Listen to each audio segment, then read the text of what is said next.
But right now, we're joined by a man. This is kind of a special interview for me, to be honest, because I know some people have Captain Kangaroo, some people have Flippo the Clown here in Ohio. Boy, there are just a ton. Lucy and Aunt Fran and all these people who were popular all over the world. When I was growing up, there was a gentleman on WGN television who played the part of BOZO the Clown. His name was Joey Dioria, and he was kind of my Captain Kangaroo when I was young. But one thing you might be interested to know is that Joey has had an amazing career. He's a tremendous actor, part of the theater, on stage, has done a lot of television, appeared on Johnny Carson, The Gong Show, you might remember. Ladies and gentlemen, Joey Dioria. Joey, how are you? Hi, Scott. How are you? I'm doing well, Joey. How are you? Terrific, terrific. My goodness, it's terrific to be on the air with you. And my goodness, it's a funny thing because, you know, I did dinner theater in Dayton, Ohio, a number of years ago. And I worked with an actor, a fellow by the name of Dave Eaton, who had a kids' show in Dayton. And the show was called Good Time House. And he played a character called Charlie Goodtime. And he was also a bozo in the Dayton area. Is that right? Yeah. How about that? Well, I got to tell you, Joey, I don't know how much you like to talk about the bozo days, but the truth is WGN has been on in this area of Ohio, since the Dumont days, I believe. I mean, it's been here forever. And you were the bozo that was on in my area, and being the age that I am, when I was growing up, I don't remember Bob Bell. I don't know why. I've seen him as bozo, but the first bozo I remember is you, and that it's kind of unique to get to talk to you. Well, you see, that's what happens as time goes on. When I first, when the Bozo show ended back in 2001, people would interview me and they would all say, "Well, of course, but Bob Bell was the Bozo I grew up with," and now I'm getting the age of interviewers who only remember me. Well, you know what? And this is interesting. Bozo is interesting. It's a fascinating subject. But did that tick you off when you were doing those interviews, when you wrapped up? Because you had done Bozo at that point for, 17 years. 17 years. Did that tick you off that because Bob Bell was the first to do it on WGN, that you were kind of, I don't know what they considered you? And also ran. Were you always in Bob Bell's, were you always trying to, maybe not personally, but in other people's eyes, were you always compared to Bob Bell? Well, I think that was the advantage that I had over every other actor who auditioned for the part when Mr. Bell retired. I had never seen the Chicago show. I was never, I never grew up having to live up to that because I didn't know the character. And it's very interesting because there were Bozo shows from Maine to California back in the 50s and 60s. They franchised the shows. So I never really felt that I had to live up to anything. My first, about 6 months after I'd been doing the show my first year, the general manager of WGN called me into his office and asked me how I was doing and how I felt, and I said, "Oh, just great." He says, "You doing a good job?" I said, "Well, I like to think so." And he said, "Well, here," and he tossed a stack of letters at me, and there were about 6 letters in this stack. And he said, "Open one, anyone." I said, "Okay." So I opened up the first one, and it basically said, "Dear WGN, the new guy playing Bozo stinks. We hate this guy. We do not want to see him on the show. Get rid of him. Get back Bob Bell." And the other 5 were pretty much worded similarly. Really? And I looked at the general manager, and he laughed. And he said, "We only got 6 hate letters." Ah, that makes sense. Yeah, he said, I'll be honest with you. If we got, he said, 150 of them, I wouldn't have worried. If we got 300 of them, I might have said, "Oh, wow, this is a problem." He said, "But if we got over 1,000 of them, we were going to fire you." You know, I don't remember this. I don't know why. Maybe it never happened. But because Bozo obviously is a fictional character, did they make any on the show, on the actual Bozo show?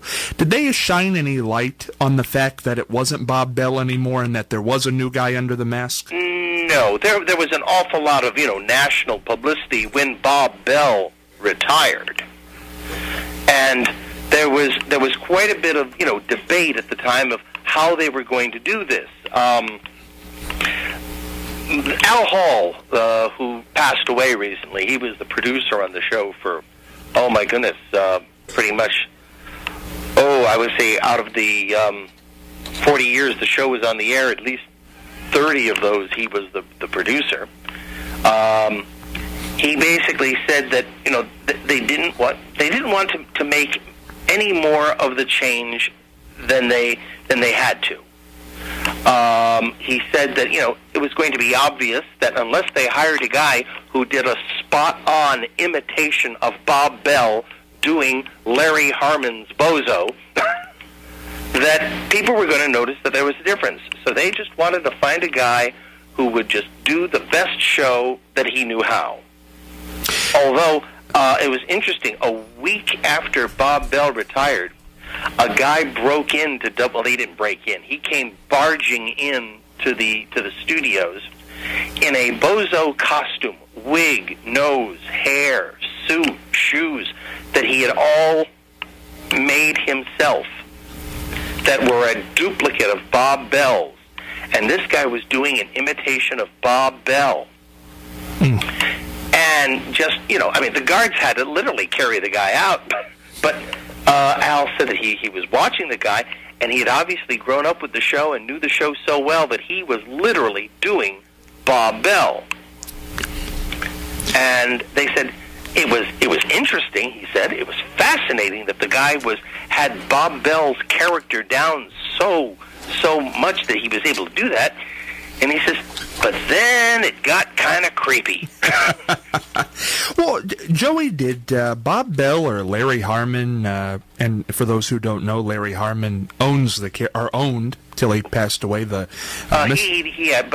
his widow, Susan Harmon, still holds the character. Yes. Yes. Did they ever call you after you went on the air, Bob or Larry?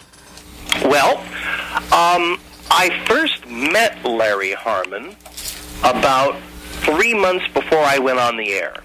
After I was hired by WGN, I had to go to Larry Harmon's office in Hollywood. I lived in Los Angeles at the time, and I had to be measured by Larry Harmon for a wig. Harmon not only had the franchise of the character and had everything done, but he had a company that he dealt with that manufactured wigs for the actors playing Bozo. So that was when I first got to meet him. And what was he like? Oh, well. the obvious question there. That is, if you met Larry Harmon, you got what you saw. He was a very effusive man. I would say he was in his early 70s at that time when I met him, but very enthusiastic. Bozo had been a tremendous part of his life since he first took on the role. He'd been hired as a fellow who did Bozo appearances at supermarkets and shopping centers back in the 50s. And he was so taken with the character that when Capitol Records was going to just, scrap the show, he bought the rights. Good thing to do. Yeah, well, it was not only a good thing to do, but it was a smart thing to do. The thing that many people don't realize about Larry Harmon is that he was more successful in making Bozo a national television icon than even Capitol Records was able to do. Capitol Records. I had the opportunity of meeting Alan Livingston, who created Bozo for Capitol Records. And Alan Livingston even told me the story. is that they spent a fortune in the early 50s with Bozo trying to make him a TV star. They had a television show written. The show was directed by the son of Hal Roach, the man who teamed Laurel and Hardy. Can't go wrong there. Yeah, I mean, and they wrote it as a sitcom almost. It was a story about a little girl who had a Bozo doll, and every now and then, when the little girl was alone, the doll would transform into a life-size actor who played Bozo, and they would have adventures together. But the show never took. And they tried several different Bozo show concepts, and none of them took off.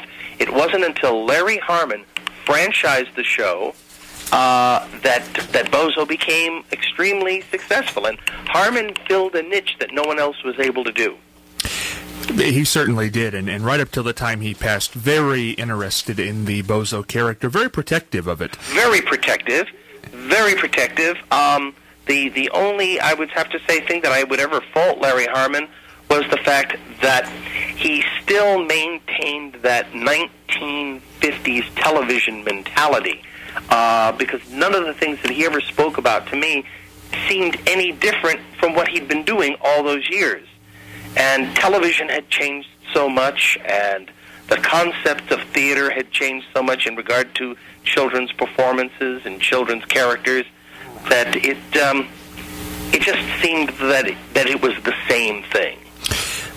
Bob Bell, he lived in the same city you lived in doing Bozo.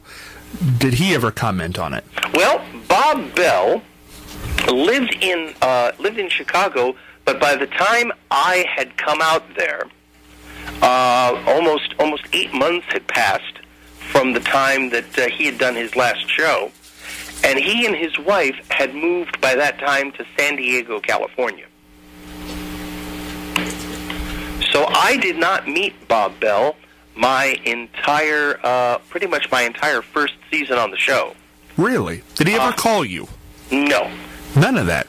No, and I think, and he had a reason for that, too. He just did not want to intimidate me or in any way influence me. When you first spoke or saw each other, what was it like?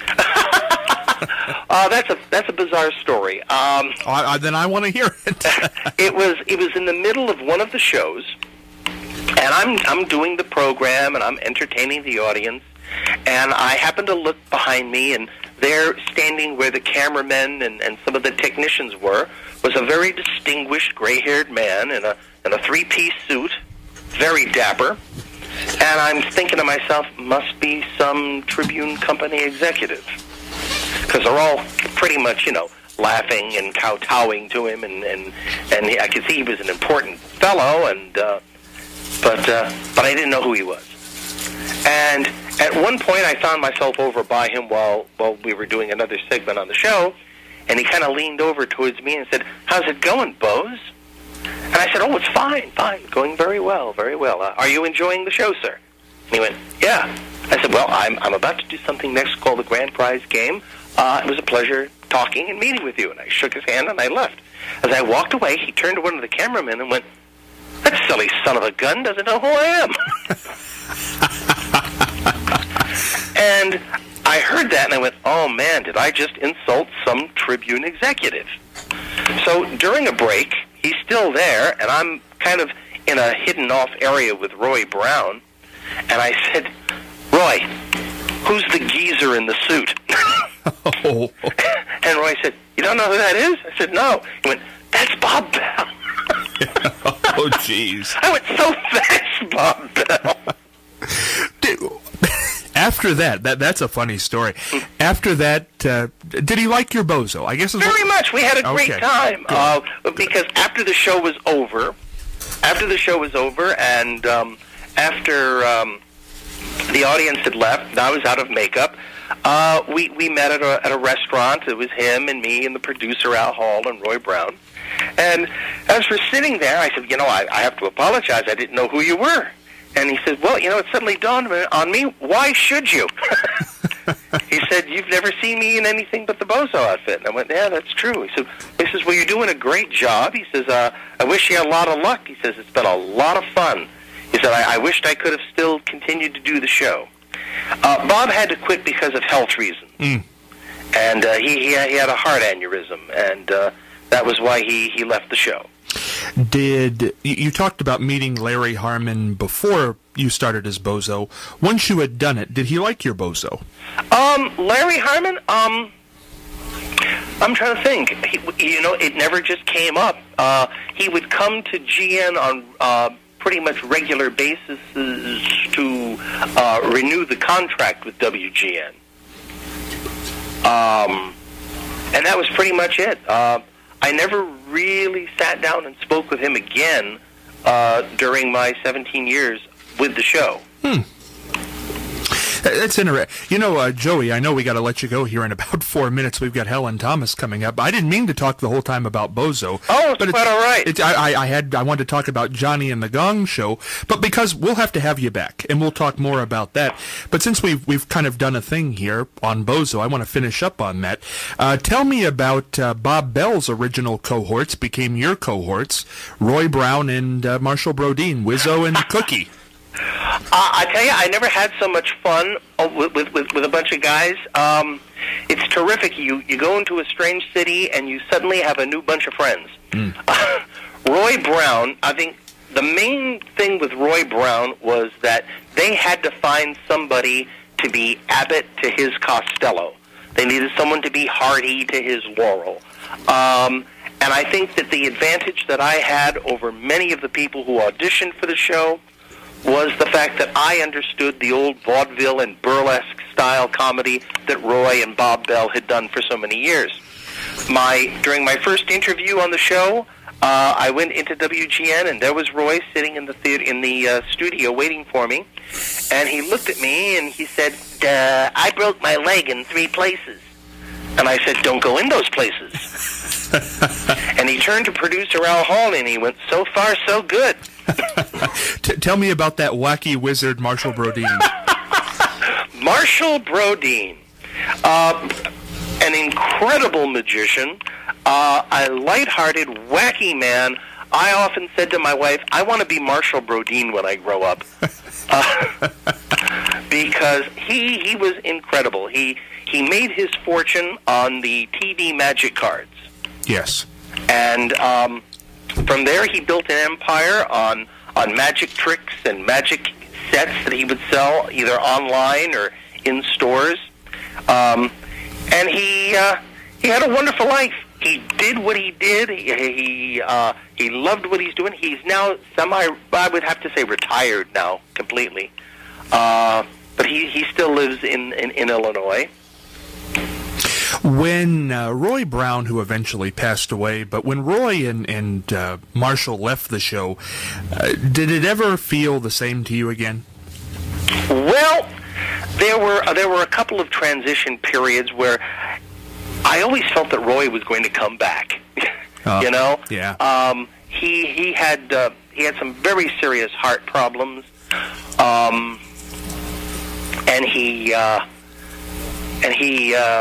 I know he always wanted to come back. I'd visit with him and his wife, and sometimes we'd go out to lunch together, and he just desperately wanted to come back because he loved doing the show more than anything. But there was a period where it was a transition period where there were things where we're just not running on all 8 cylinders. We had Adrian Zemed, an actor that people might remember from, I think it was called Dance Fever. Oh, yeah. And he also was on T.J. Hooker with William Shatner. Yes. Right, he was the young rookie guy. And he was a wonderful, wonderful actor and a lot of fun and a terrific guy. But he understood the style of the show because he grew up with the Bozo show, and he was a wonderful sidekick, and we had a lot of fun together. But we never got that camaraderie going until Robin Urich joined the show, who played Rusty the Handyman. I remember him toward the end. Yes, well, Robin was a terrific guy, and I'm talking like he's dead. Good grief. Robin is a terrific guy. As a matter of fact, he and I are going to be working together. Doing what? Again in June in Indiana. You guys will have to get in a car and come over to Ohio. You know, I would love to do that. That would be the biggest thrill of my life. You have no idea. Because Robin's background was in improv theater. And he was he's done so much improv comedy and he was so fast on his feet that he would be throwing out all kinds of gags and things that you'd often think, gee, I wish we were recording this because he is just so darn funny. But we're going to be working together at the Red Skelton Clown School. Perfect. And we're going to be doing a whole series of classes on clown comedy. I believe that'll be June 5th through 10th in 2012 in Red Skelton's hometown of Vincennes, Indiana. If you're on Facebook, go look up Red Skelton Clown School, and you'll see their website. It's pretty terrific. They have a big clown parade. They have bathtub races. They've pretty much taken the home where Red Skelton was born and have had a tourist destination. It's quite an event. Joey, I know we have to let you go, but I have to ask you two questions really quick to wrap this up on the whole BOZO thing. You have to come back, as I said. Number one, you said you're going to the clown school, Red Skelton. Mm-hmm. So obviously clowning is not a bad thing for you. 17 years as BOZO, haven't been in those shoes in about 10 years now. Would you ever do BOZO again? Would I ever do BOZO again? I'm 59 years old. I think I'm a little long in the tooth for that. I think right about now I've done BOZO. I've enjoyed it. I enjoy clowning. I enjoy clown comedy. But in regard to doing the daily grind of a kids show again like that, probably not. One-time appearance, would you ever do BOZO? Well, I would probably not do an appearance. WGN has asked me to do appearances. But I live in Los Angeles, and they're in Chicago, so they have somebody else who actually puts on the suit and appears at parades and functions that they do there.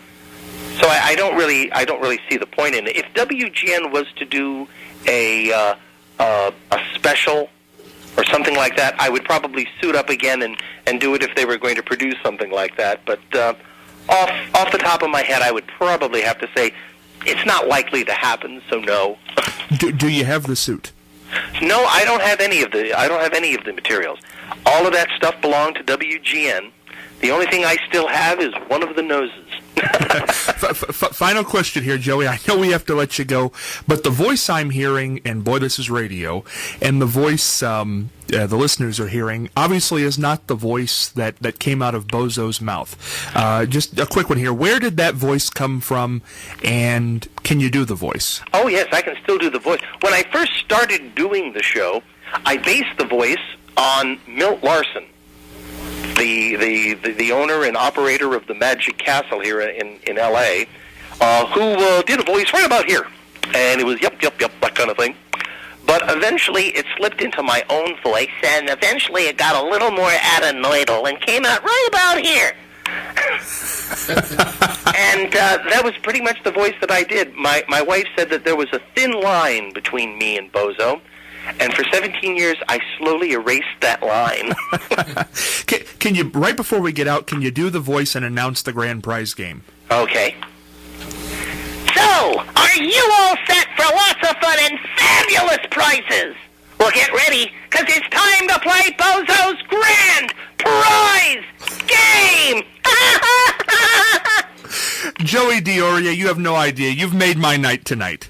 Well, it was delightful talking with you, Scott, and I would love to talk to you again. I can tell you a number of crazy stories about L.A. when I worked for Milt Larson, and I had to bring up Cary Grant in an elevator. Good. How I got to carry the boxes containing Charlie McCarthy and Mortimer Snerd for Candace Bergen's father, Edgar Bergen. And you were on the Tonight Show. You did the Gong Show. There's a world, a wealth of information. Well, we've had a lot of fun. I understand that Betty White has been one of your guests. Yes, Betty White was on right before the big craze where she took off. Yeah, well, I worked with Betty White in a radio show in Santa Barbara, California, where I did George Burns to her Gracie Allen. She's wonderful, isn't she? She is wonderful, and she's delightful. And another member of that cast was an Ohio boy by the name of Jonathan Winters. Is that right? Yeah, I'll tell you. I'm going to tell you the quick story about Jonathan Winters because it was so funny. Go ahead. There were a lot of us actors there, and we were all sitting with Jonathan Winters, and oh my gosh, what a brilliant, witty man. And he looked over at me and he said, "So how'd you get your start?" And I said, "Well, I got my start working in dinner theater in Dayton, Ohio." And he went, "Well, I'm a Dayton boy." And I said, "I know." I said, "Because it was the Winters National Bank that foreclosed on the theater." And he went, the Winters Bank foreclosed on your theater? I said, "Yep."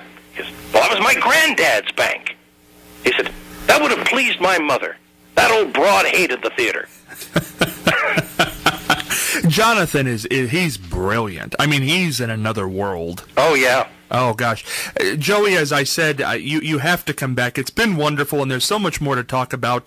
One of my childhood heroes, certainly, was Joey Diori as Bozo the Clown. It's been a lot of fun, and I'll email you, and we'll set something up for the future.